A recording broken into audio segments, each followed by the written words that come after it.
All right, all right. We're here today. It's a beautiful, what is it, Thursday? This is our second live Dynamite event this week. And as I promised, we're going to be doubling up all of December. So we have some really great guests coming in. And the one that we have on today, I'm super excited about John Brooks.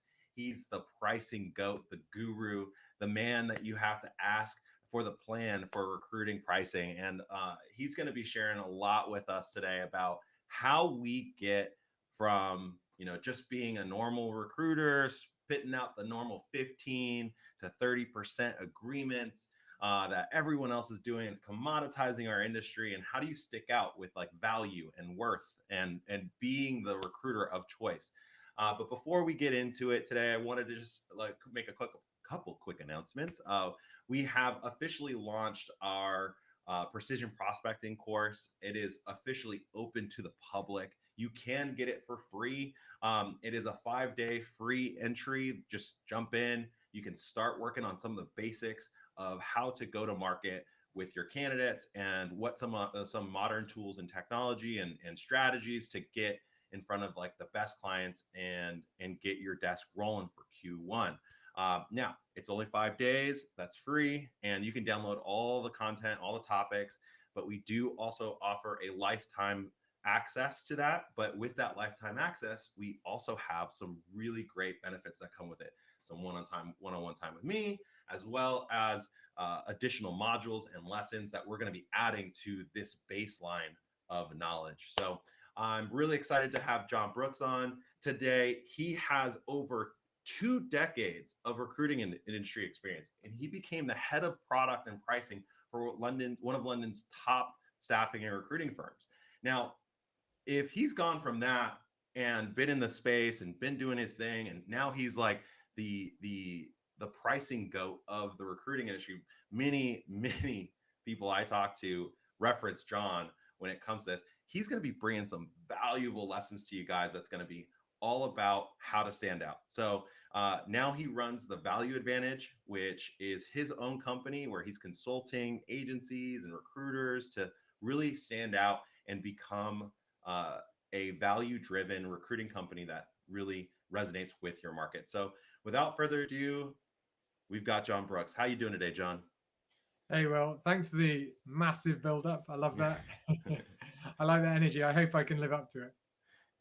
I'm sure you can. I've got ADD, man, so I've got all the energy in the world when it's appropriate, but then I crash at the end, so it's all good. Let's see if we can keep going. Yeah, let's go. So, look, John, tell us your story. What's going on? What is this pricing advantage and value advantage that you've got going on here? Yeah, so I mean, it's fascinating. As you say, I've got a pretty long history now in the recruitment industry. Um, it came about because I was creating different products, different services that recruiters could sell. Yeah, at the time it was in house for Reed. And with that, you think, well, how do we price them? Mm. And actually, once you start asking that question, that opens up a lot of other questions. Yeah. Um, so I had to get good at pricing theory. The good news is there is a lot of pricing theory out there. There are a lot of proven ways to price. Yeah. The bad news for us is they haven't made it into the recruitment industry.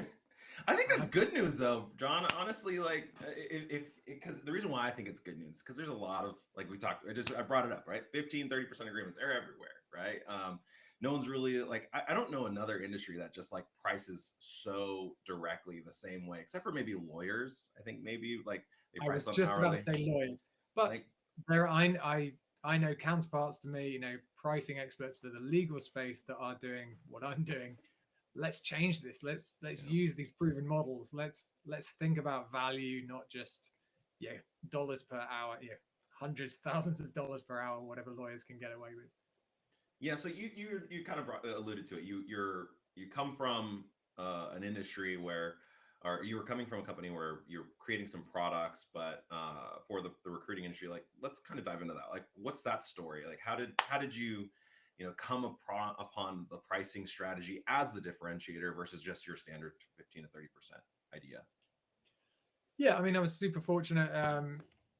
Joining Reed, one of the big names in recruitment in the UK, and other parts of the world. I actually got to work with the founder. So he set up Reed in 1960. So I was in his office, learning from him, which was huge. I don't think there's a better training program than that.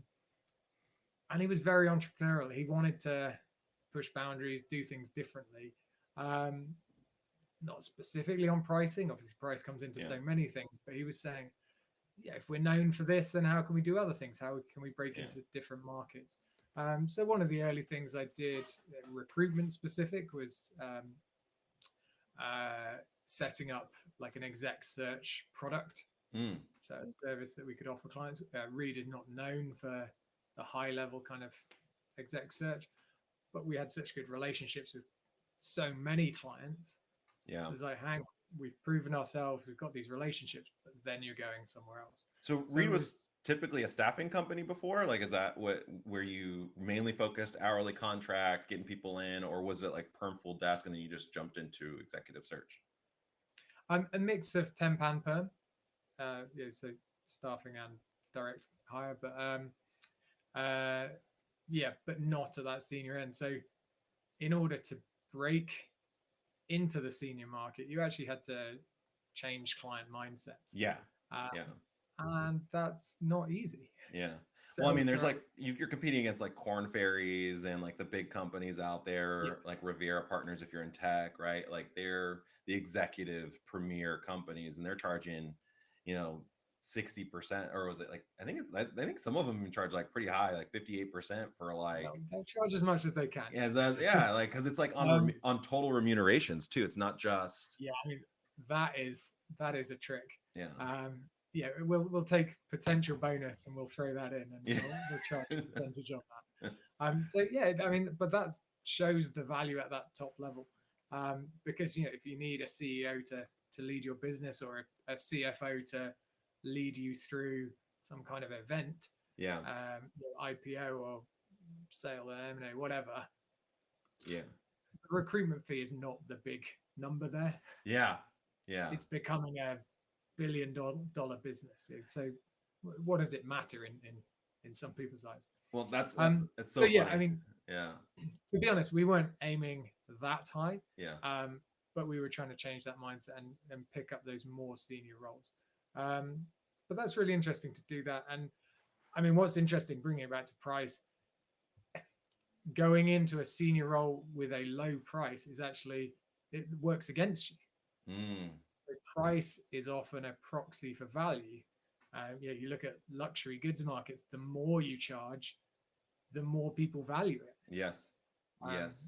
so yeah, there's we learned a lot about that, and yeah, you have to take all that into consideration. Definitely. I think it's funny because like I had a client, they're one of the largest toy manufacturers in the world, right? A good friend of mine was the executive recruiter there. He was the only person there. They wanted me to bring on a VP of marketing and and demand strategy or something like that. And uh I remember asking them like, how much money is this person going to bring in? And what's the expectation? And they're like, oh, he's going to probably do like, somewhere like between 100 to $500 million. I was like, guys, why are we even complaining about 20% here? Like, what's the problem? Like, I don't Yeah, understand this. Like, you're literally, this guy's going to bring in, or girl, or whoever is going to bring in like a massive amount of money. And you're talking about 20% of their 200K, 300K salary. Come on, what are we doing here? Like, yeah, it's just wild like to see like how pricing actually ends up becoming an issue. But we ended up becoming like I like that story because I found out what the real problem was, and the problem was more detailed towards like they wanted to focus on someone within the industry, like someone specific that's in like the location that they were in, and they already had like this really bad name or bad rep in the market, so like everyone knew who they were and nobody wanted to work with them. So it was like, okay, so there's a problem there. And I was like, well, do you guys have any like recruiting, you have the recruiting backbone. Do you just need the candidate flow? And they're like, yeah. I was like, okay, well, let's do a kind of a pricing model where I'm I'm getting you the candidates. I'm marketing out there. We can start off with a closed search. No one knows who you are. Market it out, and then get people on the phone at least to have the conversation, and then you guys can take it from there. And they were like, okay. And I was like, but that's a 6 month minimum. I'm like, okay, well, what does the 6 month minimum mean? Well, we're going to do an 8K flat fee every month for 6 months. And guess what? And ended up, what was funny about it is that they didn't even end up hiring this person, but it was a very, very difficult role to fill. They loved the service. The reason why they didn't Yeah. hire was because of like issues internally, and there's some problems there. They paid me more than what they would have paid me for the actual placement, which was Yeah. insane to me. So I was like, and it's and the placement didn't happen. Yeah, I and the mean, you placement didn't compare even that to happen. Yeah, contingent recruitment. yeah. I think that's key to what we need to do as an industry is the service we provide is not a candidate starting. Mm. That's the outcome that the client wants. And we traditionally have tagged our price onto that event in Mm-hmm. the process. But that's not where we add value. Um, yeah, and we might try and help. You know, we can manage counter offers, we can manage the offer process, but that's a tiny part of what we do. So I love there that you said, well, actually, what's important here? Where do you need help? Yeah. Where can I add value? And they said, yeah, here. And you said, right, I'm going to charge you for that value. And they said, well, we value that, so we'll pay you for it. Like that's pricing in a nutshell. That and so value's thrown around everywhere, right? Like we there's so much jargon on value and scaling. Like those two words to me, like I feel like I use them all the time. I kind of get a little frustrated with it because I I'm use like, them all the time. oh, you got to add value. Like, but people hear that and they don't necessarily know what that means. Like, so what's your definition of value, and like how should people look at the term? Yeah, so I think in recruitment terms, are we adding value? So let's just break it down into a hiring manager, first of all, can hire for a vacancy for a role themselves. So, and they do Mm-hmm. often. So they only come to a recruitment agent when they need more support. So they are coming to us and saying, hey, value. We don't have enough ability, enough resource, enough whatever internally. I can't do this myself. I need help. So by definition, there we are adding value. Mm. But that's kind of entry level. What Yeah. we then have is the hundreds of thousands of recruitment agencies around the world. How do we add value on the service, on the recruitment, outsourced recruitment service? And that's where we need to think about, as you did, breaking down the process Mm. and saying, actually, what does the client need here? I think one of the big mistakes we make in the recruitment industry is this kind of black box, one size fits all recruitment service. Yeah. Oh, I'll fill that role for you. Yeah. Okay, Great. someone else said they fill the role Yeah. for me, and they said they do it cheaper. It's Yeah. like, oh well, they'll do it differently, but I haven't explained in any way what the difference is, and I haven't got that through to the client, even if I tried to explain it. But your So process let's is say that, different, John. Your process and your yes, technology and your years of industry experience, like all those things are so like that's the thing, and yeah. that's my value. But the challenge is you try and explain that. I love that. You try and explain that, and I need a little think bubble. I'm going to try and come on that later. The client is thinking, oh, what am I having for lunch? Because they've just had 7 recruitment consultants tell them Pitch how the they're same exact thing. Yeah. exactly. So they're like, oh yeah, I could get a really good sandwich. So you need to engage them. They have to value it. There's no point Yeah. saying what everyone else is saying. I actually spoke to a director of talent this morning, and he was just saying, I've had hundreds of recruitment agencies pitch to me, and I can't think of a single one that did anything different in those pitches. That's it. Yeah. So And that's up against. and that's the commoditization of our business, right? And like so you had to have an aha moment where it was like, oh wow, like I might not be, or we not be might not be providing value, or this kind of looks the same and we're hitting a wall every single time. What was that for you, and what should that be for, I guess, for all of us as recruiters? Yeah, I think there's various ways of having aha moments, and I think a big aha moment for me is doing the math. Mm, So looking at, okay, if I increase my, let's say, your perm charge rate, if I increase that by 1 percentage point, so let's take a round number. Let's say you're averaging 20.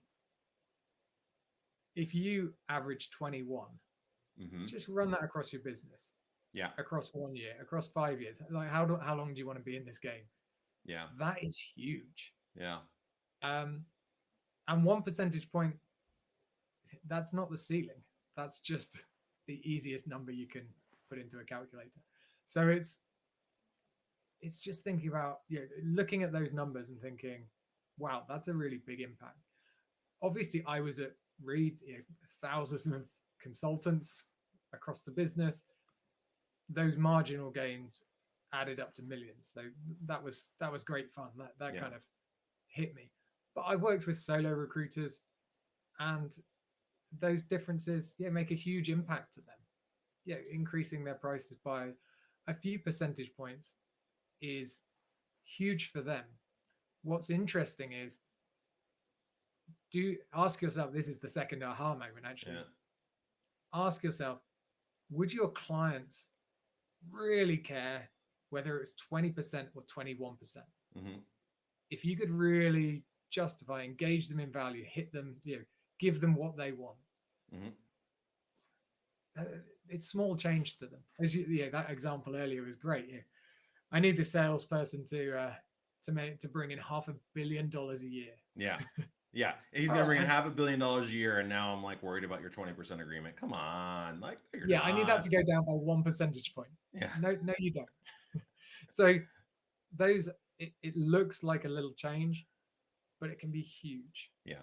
I think the avenues that we could actually go down here is pretty interesting because like there's one part, right? Like, hey, yeah, you have 20% agreement. Everyone has this 20% agreement.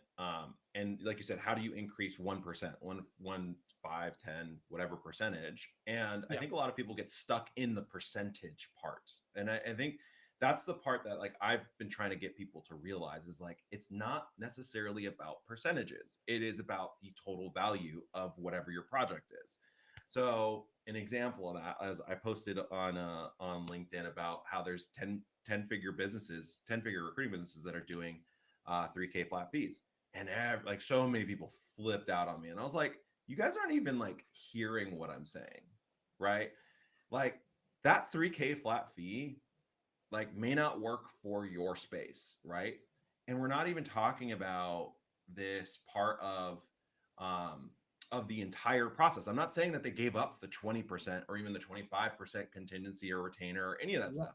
They're just packaging differently. They're creating new offers that resonate with their target market a little bit better, and they can actually like that's not changing any sort of, you know, process or things that they're currently doing. Like they're just charging for the things that they're already doing. And the example of it, like no one asked like what positions this was, what roles these were, and which was mind boggling to me. So yeah. uh, I love that post, and yeah, and I enjoyed the reactions, and I enjoyed your follow up post as well. Um, I think that, some people react by saying, yeah, that's different, it won't work. I think you and I probably work with recruitment agencies, recruitment owners who have a different mindset, who are like, mhm, oh yeah, that's interesting. What can I learn from that? mhm, Most recruitment owners are not going to say, great, I want to adopt 3K flat fees, but they are going to say, okay, would that model work for me at 8K? Would that, is there something else there? Is it the fact that they've packaged one part of the process? I could do that, but keep the exactly. percent.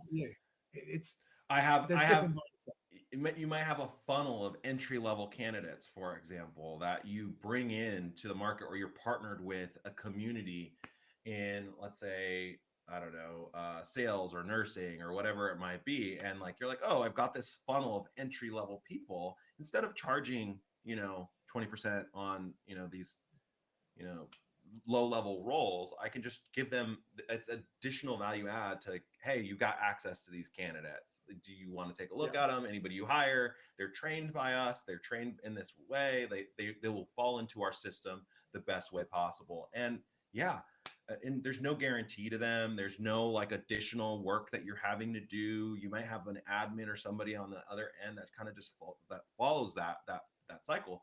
Again, you just increased your value by helping them solve a problem that they currently have, which is probably a turnover issue. And you're helping them with the training process and allowing them to have the best types of candidates that are going to fit into that when there is a high turnover rate in that role. Boom. Like, Yeah. you just added value. Like, there are companies that do that, and you just got to figure out ways to do it. And again, that's not for everyone, but just, I think the biggest thing is like, stay out of the mindset or in the box of, oh, it's got to be 20%. Just think about it in the total value. Nobody cares about the percentage. They just figure out how to Yeah. package it differently.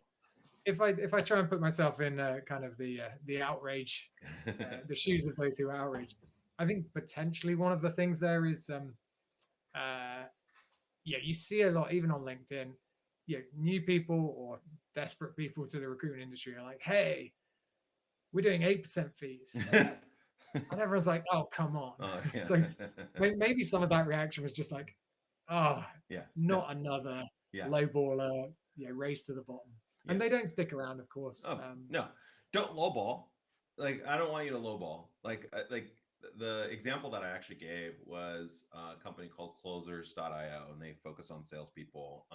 And they do a whole training. They actually train, this very specific segment of coaches and online communities and consulting. And so it's a very specific segment, right? Very price Yeah, sensitive people.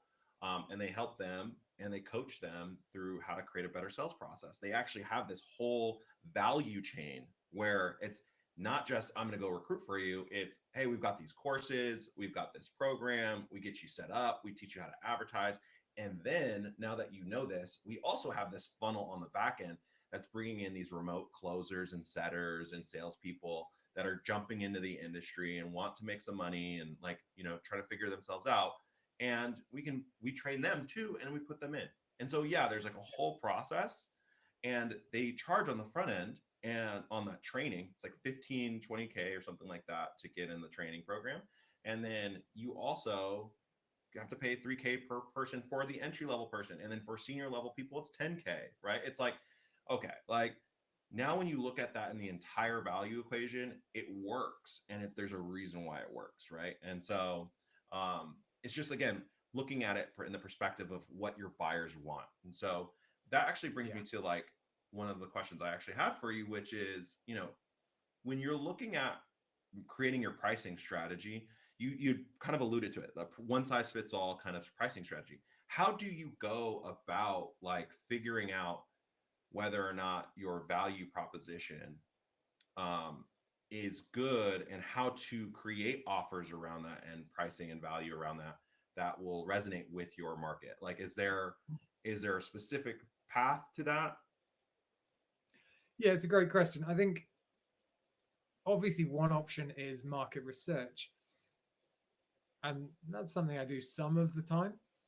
But what I find, recruitment recruiters, most recruitment owners have been very client facing and are often still very client facing.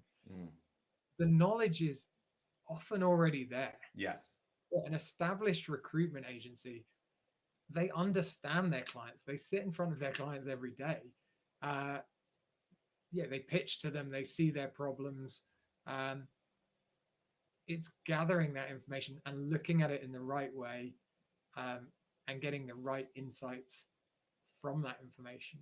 Um, so there's nothing wrong with market research. We do that when it's right to do that.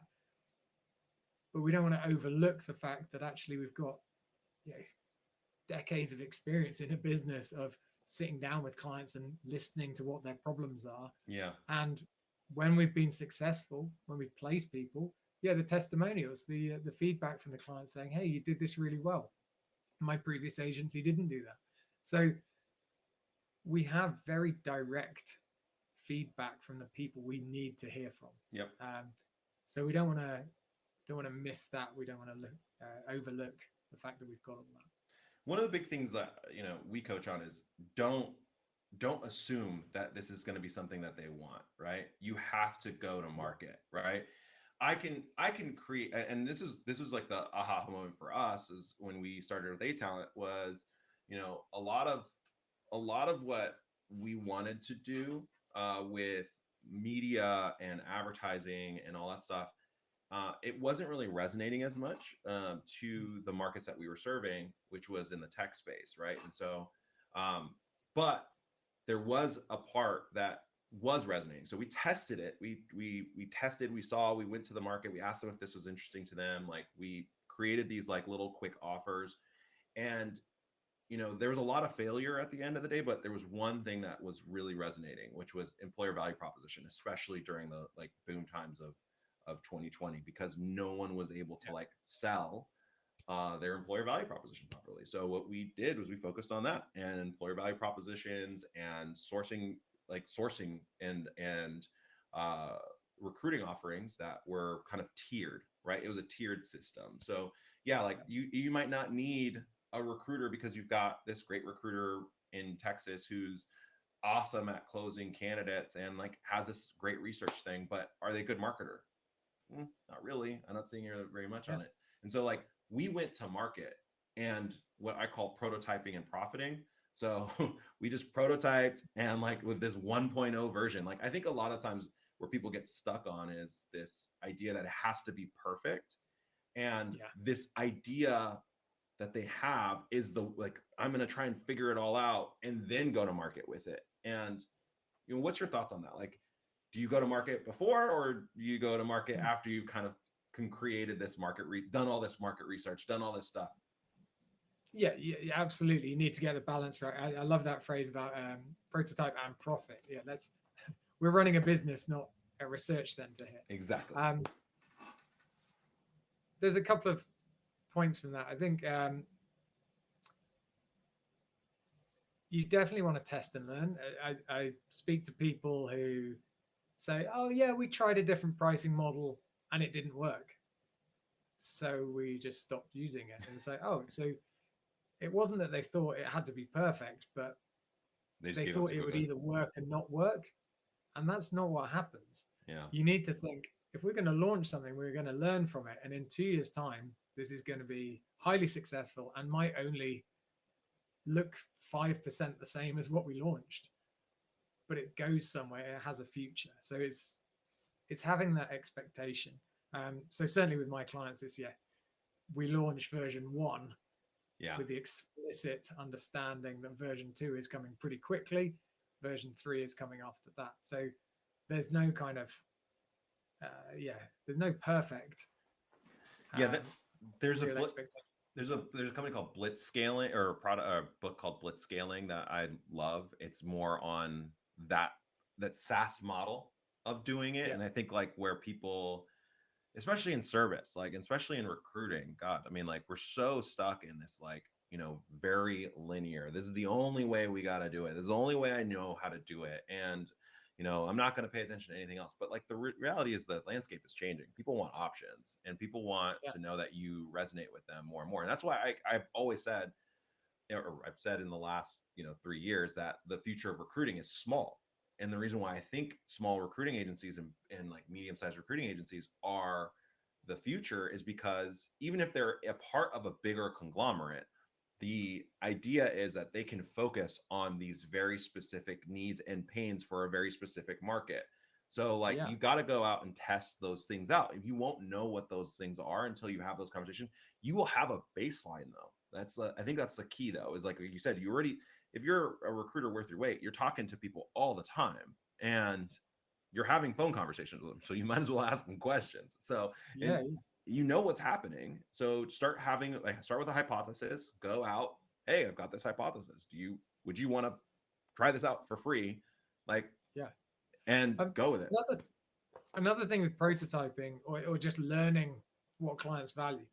If we go with the one size fits all approach, it's a binary question. We go and say, Yep. "Will you recruit with me? Will you work with me?" yes, no. There's no feedback there. It might be that we're too expensive. It might be that they don't like us. It might be that actually they were happy with their current provider. Mm-hmm. Yeah, they rarely come back to us. If we go with a range of options, Yep.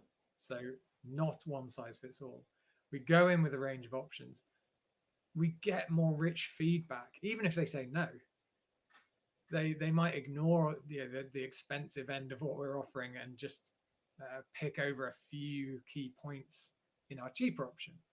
Or they might, you find 5 clients in a row by your most expensive option. We've learned loads about where our price points are. Mm. Yeah, we should be pushing up those price points. Yep. Whereas if we've only got one price point, we've only got one size fits Service. all service. They buy it. We have no idea if that price. We've got no feedback loops there.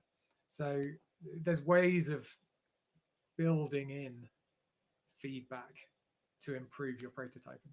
So when you talk about these, you talked about this on Ben Mena's podcast. Is that's pricing tiering, and I think like I completely agree with that. Like that is 100% what we did was sourcing. This is a sourcing offering. This is our,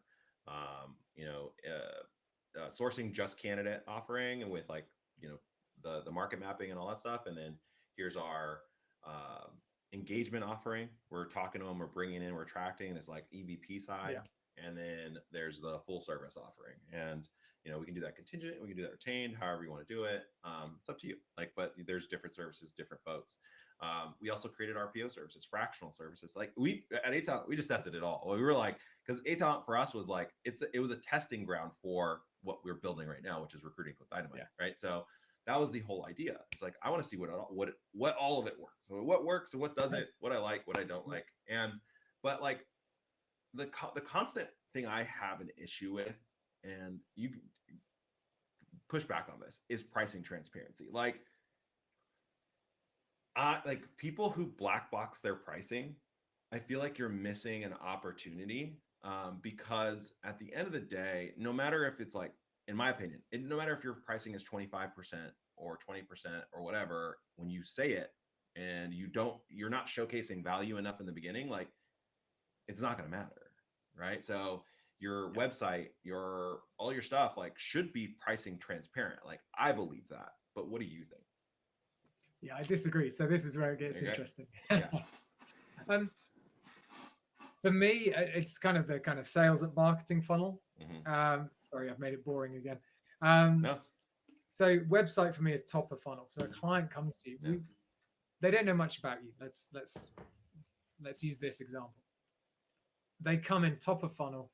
We just want them to be excited and to see some kind of value. We don't want to give them a lot of information. Sure. And we don't want to give them reasons to put them off either.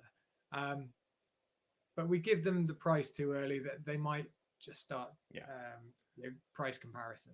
So it's not really what we want to do, and we don't have to. It's also not common in recruitment to put prices on a website. So let's not open that box too quickly. But then we've then got an incredible opportunity to sit down with them, talk about the value, let them experience what it's like to work with us. Sure. And for 360 recruiters, the pitch, the getting to know a client is part of the showcasing what we do. Yeah. What we're going to be doing to candidates. And also pricing per project is kind of a thing too. Like you don't want to be like pricing your stuff at 25% for, a super niche, super like targeted role, which I completely agree. Like I think like there's certain parts, that percentage part, that if you're talking about the project full 360 stuff, yes, don't put your pricing up there. But on the other parts, like if you do have a sourcing solution, if you do have a basic thing, like that's kind of what I'm talking about on pricing transparency. Yeah. And what's your thoughts on that? So on this kind of consultative selling, that's something we have that most SaaS firms don't have. So you go on, you or I, we go on Zoom website, or what's this, Riverside, or any piece of software that we're self-serving. Yeah. They have to put their prices. Their pricing page on their website has to do all the work. It has to persuade, it has to Yeah. um, push us towards, help us find the right option for us that meets our needs. It has to sell a bit as well. And the price has to be on there. Otherwise, we can't buy. Mm-hmm. Can't buy without a price. Um, the advantage we have over that kind of stuff is most of the time we are sitting down with a client Mm. and having a consultative experience. So we can talk about value, we can talk about what they want, we can tease out what's really important. You gave that example earlier. You found out what the problem was, so then you were able to discuss an approach that solved their problem, so hit their value point. Mm.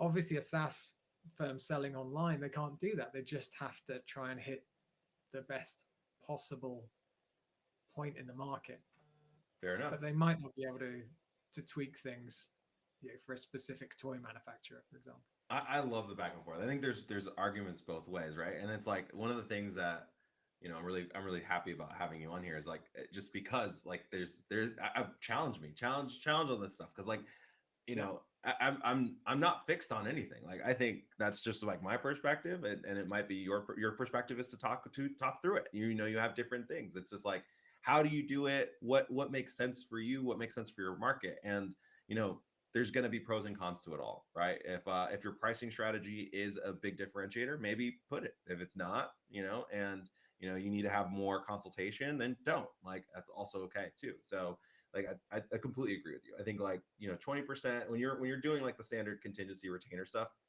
you may not want to put your pricing on there. You could say what you're starting at it. I don't know, but that's where it's at. yeah, So let's get into the lesson. I know we have a couple questions in here, but before we get into it, I read a book. Like one of my favorite books is Blue Ocean Strategy. I love that book. It's fantastic. I think a lot of the new influencers in the space use that book and make their own models from it. Alex Ramosi talks about the $100 million offer, right? And yeah, he basically breaks down the Blue Ocean strategy. Like why Alex is such a genius, and you'll hear me say this quite a bit, is he's able to take these like heady concepts. We take marketing and we have all these terms. You and I, John, are talking about pricing yeah. The strategy. funnel and Yeah, like funnels, like all this stuff, right? And it's just like, no, he just makes it very simple. Like this is what the value is in this value equation, right? So in the Blue Ocean strategy, they say that there's like four actions. There's a four action framework. Are you familiar with the Blue Ocean strategy? I'm sure you are. yeah. I like it, and created my Blue Ocean. Like, I'm too competitive, so I needed to find a space that when it was only me, because if I'm up against other pricing consultants, it just gets messy. But that's the part of it, right? It's like Yeah, the Blue Ocean framework is, and so if anybody hasn't read it, there's a four action framework. The whole idea is that you're instead of like competing against like say the big guys or anybody in the space, you're creating your own lane and being able to create your own lane where you're the obvious choice for this specific type of ICP or ideal customer profile. Then it makes it really simple. So like your strategy, your framework, your formula. What is it? That's our lesson. Like, what are we going into? yeah. So I mean, I spend quite a lot of time with the recruitment agencies I work with, and because as much as we say, or as much as clients will say recruiters are all the same, there's actually so many points of difference. Um, so it's important to apply the right approach Mm-hmm. for the right client. But specifically, something I like to do with most people is what I call the value DNA.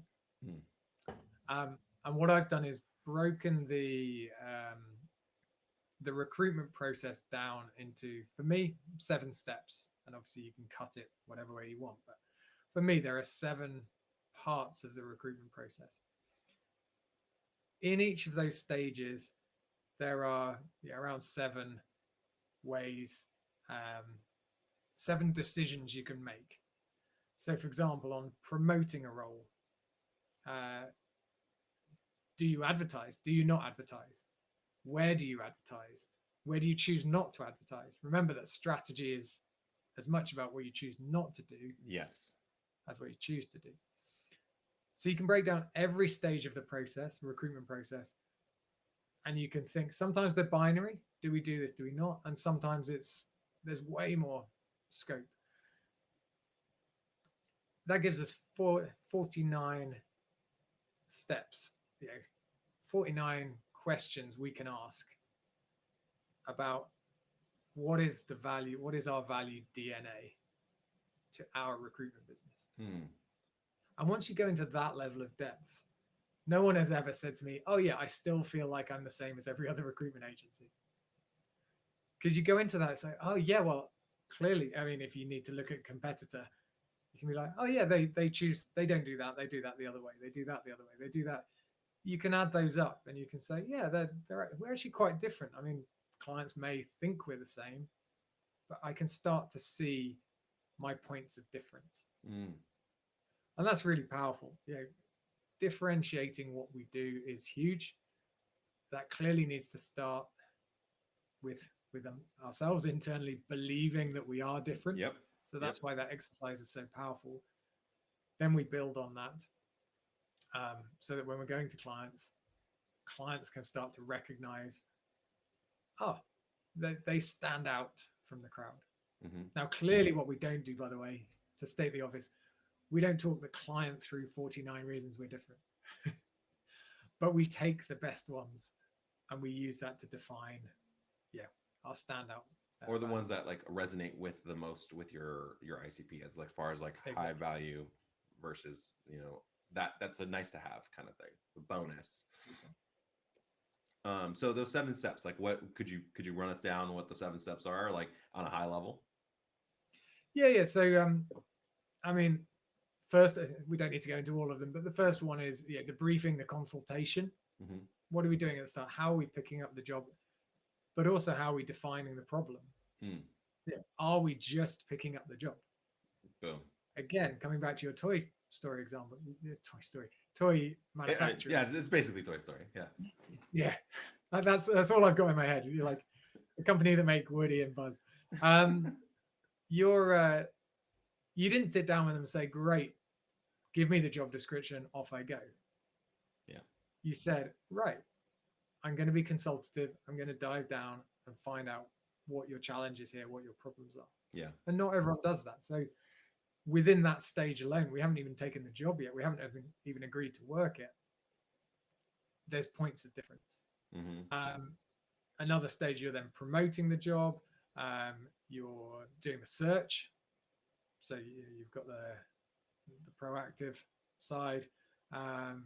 You're assessing, you're screening, assessing candidates, the interview process, then Yep. the kind of offer. So kind of classic stages. There's nothing unusual there. What's important is just going into the level of detail of, right, what is everything that makes up each of The those business. stages.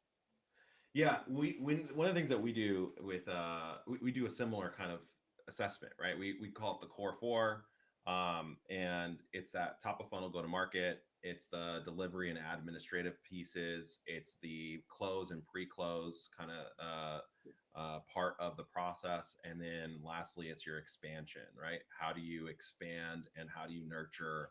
How do you stay in front and create referral programs and how do you differentiate in that way? And I love that. I love having like these frameworks because I think it's like so important. Like we don't tie it into what you do, which is that pricing piece. And so I think that's really, really keen on what's happening here is for people to really just see that it's not just finding a resume, and we all know this, but how do you Yeah. market it, right? And it's not just that you have a better process. Like, what specifically do you do for your ICP? And don't be general. Like, oh, we have a very 10-step process that's specific to, you know, engineering. Like we do the pre-screening and we ensure that this is this and then add value where you can, right? And if you look at your process and you read it and you're like, let me go look at this other company and they're doing the same exact thing, then you're not differentiating in your product or your Yeah. pricing, and no one's going to know it. Like you could talk, like I think the big part that I think people miss is that you could say all day that you're different, and it doesn't matter unless the first thing that your client sees from you is that you're different. And that goes Yeah. back to your um how are you going to do it? Are you going to advertise, or are you going to create conversations and like actually get to know your client before you're like, hey, I got this candidate. um, Yeah. and I think specking out candidates, so just a FYI, I don't want to get a trigger warning here. I think specking out candidates is absolutely a must have in your business. Like, spec out, you have to. Your candidates are your value, but it can't be the only thing you do, right? And how you spec out your candidates can't be the only thing you do. But I'll Uh, call you on that. Not everyone has to do it. Like if that's your point of difference, is that if that's how you run your business, if you say, I don't want to spec out candidates, then build your business on something that's how yep, you can be different. Again, yep, like, yep. I know there's value in doing that, but But um, that's such a hard thing to do, and I think a lot of people have a hard time doing it because I have a client right now. They don't want to spec. They didn't want to spec out candidates, and but they wanted immediate results. And I'm like, well, that's not like, specking is the fastest way to get a result because yeah, you're talking to a very specific candidate. I want to go place this person, at least let's have a conversation if this is the right person, and you have to use that. And I think, like, again, your candidates are your differentiator in a way. Like, it's in at the end, or I should say this: candidates are your product, right? You deliver candidates, and your differentiators, your benefits, your values, your features, all these stuff, all that stuff, that's the thing that's like on top of it, the cherry on top of. It's the bowing, it's the wrapping, it's everything, that how you present it, right? Your luxury item, right? So you have to have a candidate cycle, and you have to be able to spec out a candidate when necessary. But if you don't want to do that, you're absolutely right, don't do it. But you also have a longer cycle. Your cycle's yeah, different. You have to advertise, you have to market, you have to show these different pieces that make it easier to have a pattern interrupt that, like, but again, it all resonates back down to the very specific pain your ICP has, and that's the only way you do it. So, like, you can create these productizations and these solutionizations of your service, but like, it just, you have to speak to the pain. You can't just be like, yeah, oh, like, I do sourcing services, do you want to jump on? Like, no. Okay, great. Like, no, no, I don't know what you do. I don't know, like, that doesn't help me in any way. So yeah. One of the you talked about your kind of tiered services. So you tried having a sourcing service, you quite a light service, and then all the way up to full service. One of the things I do, you go through with a recruitment owner and you find out what is their core service, yes. what is non-negotiable that they include. So for some people, their entry level, their tier one of three could in effect look like your full service. They're like, Mm, I am not willing uh, to go below full service. So what we're talking about, full service plus, and full service plus plus. yep. And again, that's what that thinking. Um, that's why that thinking is important. Some people are like, yeah, great, I'll do a light service. Other people are like, no, we lose what's core to us Yep. and our business if we strip out those things. So we keep them in. Yep. And that's part of your values. That's part of your mission, your vision. Like, I love that you started with it. I'm glad that I'm not the only one that starts with that, because that's what our first module on everything we do is get your purpose pulse down, because it's going to be the Yeah, anchoring thing that you can build your foundation on. Well, look, John, thank you so much for your time. We went a little over here, and I know that the community is going to get a lot of value from this, and uh, people are going to have some questions. We I think we went through one of them, the one that we had here, which was about thoughts on flat fees. I think we talked about that. So, and why most companies aren't using them. I think we discussed. I think that we cleared that. yeah, But if they wanted to get more clarity on some of these questions, or ask you personally about what they're going to do, get this value DNA piece, how would they do that? yeah. I mean, uh, find me on LinkedIn. If you can't find me on LinkedIn, try a different career. Um, um, but yeah, and send me your questions. Like I like yeah, as you do, I like to create these conversations, and we can have great conversations on LinkedIn. Um, I also run a Substack, so yeah, kind of email newsletter thing. That's really nice because that allows me to go into much more detail than you can do on LinkedIn. Um, So you get, again, sign up to that. So that's pricing.substack.com. Which is For crazy you. that you have that Substack domain. Like, I'm just Yeah, shocked by I don't it. know why I have. Pricing.substack. It's the easiest Substack to find. Pricing.substack.com. I'm surprised that you did you get this early or something, or when did you get this Substack? You had to have gotten it like 6 years ago. I don't feel like it was early, a couple of years ago. So no, I Wow. wasn't like the first adopter. They tell you to use your name, and John Brooks had gone, so I was like, oh, I was really annoyed. John Brooks was gone, but pricing wasn't? What pricing? Wow. Come I was on. like, okay, I was annoyed about it, and then I was like, no, I think I've You're come out winning. pretty You're good. winning. You came on top. You came on top. So, well, thank you guys for all. Thank all of you for joining us today on Live Dynamite events. It was a blast to have you. We've got who do we got next? We've got Justin Wade next. Oh, fractional recruiting. If you don't know what fractional recruiting is, guys, you need to jump into this one. It's going to be a lot of fun.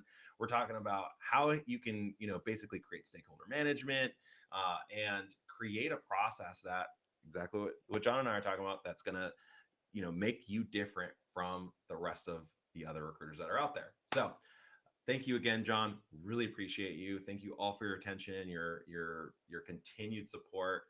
Jump on to John's Substack, pricing.substack.com. Also check out Live Dynamite events, Precision Prospecting. I'll send a link in the description below.